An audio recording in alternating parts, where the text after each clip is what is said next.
And I started thinking back to what is different today about what we do in our business and our industry, and how does it compare to where we were when I first started well over 30 years ago.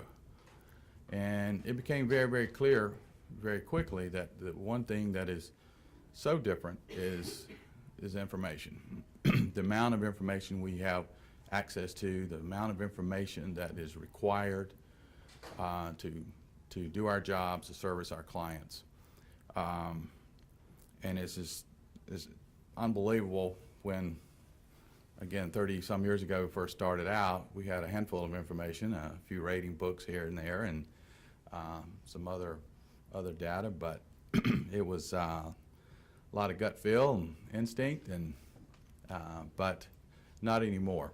Every business, doesn't matter what industry you're in, this massive amount of data, big data, is changing everything. We're in the public affairs, political side of the business, advertising business. And in politics, voters are our consumers. Think about it, you know, we're all consumers. We consume everything. But one day a year, a couple days a year, we have the opportunity to, one of our most important rights as Americans, to go to the ballot box and to cast your vote and your opinions. But the interesting thing is, unlike consumers where you can buy anything about any day of the week, you can go to stores, you can buy it online, election day is a one-day sale in our business. You either win or you lose. And you're only as good as your last campaign. And our goal is to reach 50% plus one most campaigns. So that's our goal. One thing we need to note, though, that big data it's not about the sheer volume of it. Its usefulness comes from being able to distill it down into digestible information so that we can use it to make more educated decisions in our campaigns. And that's our goal. That's what it's all about. We got all this massive amount of information, but what does it mean? How do we connect the dots? But we also taken a look at the one on the left. This is the Charlotte market. So we pulled Charlotte next door. Charlotte's a swing state. So I thought it was pretty interesting that in Charlotte alone, there have been 28,000 ads aired. I mean, think about it. Now, those of you who were in school here back in first quarter of this year, you were inundated with ads during the Republican primary. But as bad as that was, you know, I kind of feel sorry for those poor folks in Ohio and Florida and Virginia now and some of these other swing states. It's just wall to wall to wall ads. But approximately 75% of every dollar raised goes to some form of advertising. 56% local or spot television, network television about 2%, cable 15%, radio 4%. Interesting number, internet 6%. That's the number that's going to change. It has been changing and will continue to go up in the future. Since the 1996 election, only 14 years ago, local newscasts have lost 50% of their audience. It's pretty amazing. The old political advertising adage tells us voters are more likely to watch the news. Therefore, the majority of political advertising should air during the news. Well, with the changing landscape of media research, that is no longer the case. You can see this slide, but we thought we'd just talk just a second about one of the things that is really changing the way the landscape, and that is digital.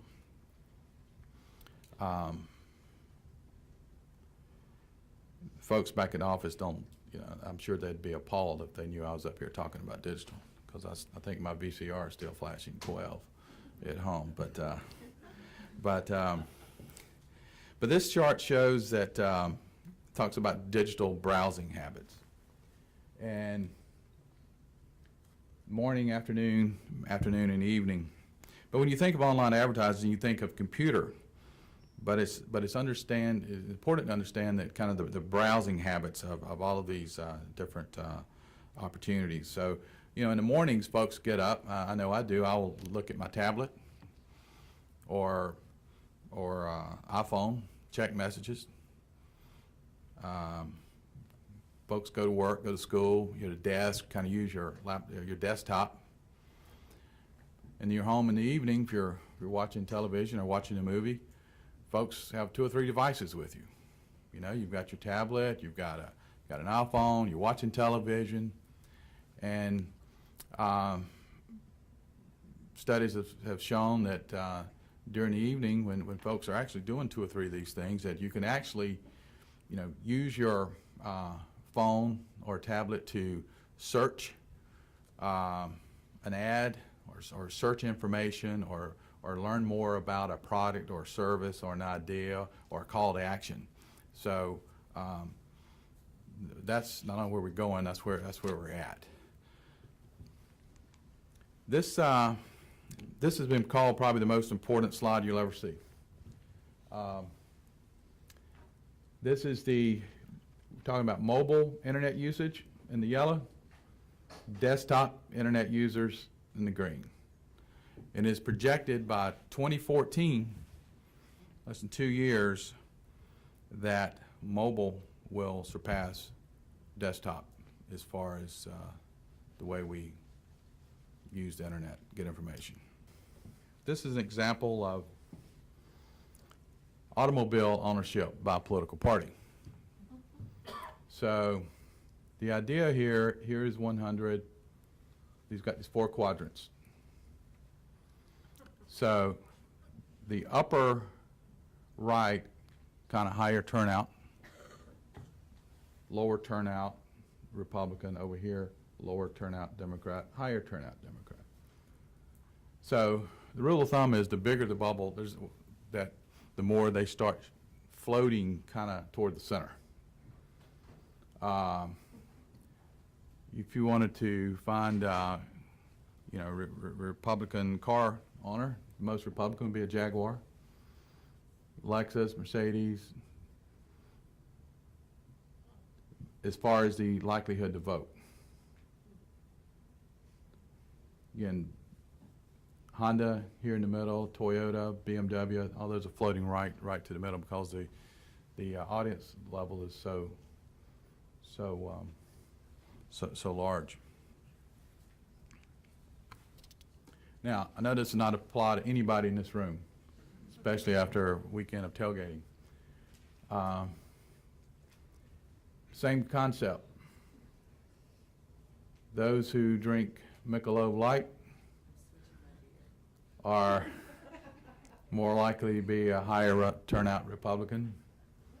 Busch Light, more Republican, but they don't vote. Can't remember where the voting booth is. But this is the Busch Light. This is just a regular Busch, so it's interesting.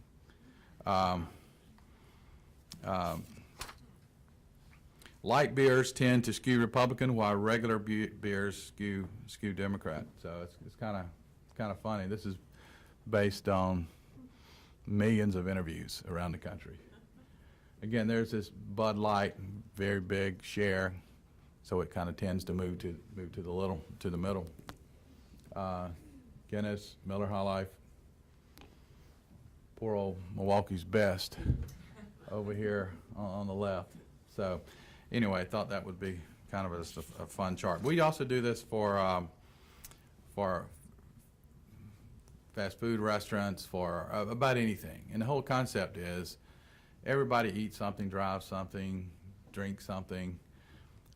We do this for all different types of waters. But the idea is if you do this, these are consumers.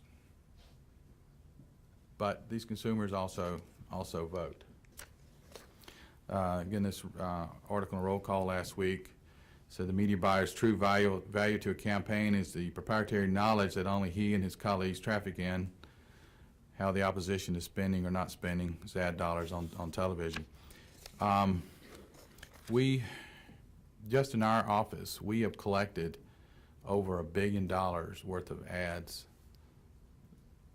so far this campaign, of information that we're using on a daily basis to retool campaigns, to pull spots off the air, put new spots off, to constantly change. Again, in the past years, we wouldn't have the ability to do this as quickly because of the massive amounts of information. So this is a screenshot of the system we designed, and it allows us to look at any state, any market, any candidate, any outside group. So this is kind of a national overview, and you can see where all the spending's going on. These are all the swing states. These are the groups that are kind of trending, both parties. Florida, on the Democratic side, they've spent over $57 million in Florida. Romney and his allies, over $49 million just in the state of Florida. And currently we're using it, we're tracking spending in 150 media markets. We're looking at over 110 House of Representative races, all the presidential. And the system will allow us to send out notifications that if something changed, if one group added a buy, canceled a buy, any information changed, we can forward it out automatically via this electronic notification. And so we'll actually send out as many as 1,500 notifications a day that something's changed. And so again, people on the receiving end are using this information to react to it. We sent over 20,000 notifications out just in the month of September. So we have 200 users, or we kind of our customers, the people we deal with on a daily basis. And this guy, Hal Varian, from the chief economist from Google's back earlier this year, said the ability to take data, to be able to understand it, process it, extract value from it, to visualize it, to communicate it, that's going to be a hugely important skill in the next decades. And I think it's true. We use it every day. It's totally changed the way we do business. So in closing, what are employers looking for? Now, it goes without saying that being able to communicate, being able to write is number one. Employers are looking for folks who can analyze data. That's new. Those who can think logistically, those who can think strategically. We talked about good writers, and those who, have the ability to build business relationships. And that's a very, very important part, because all of these new technologies that are coming to bear to the market, media outlets, media companies, they need young, smart people like yourselves to be able to not only understand it, that get it, but go out and sell it, go out and present it.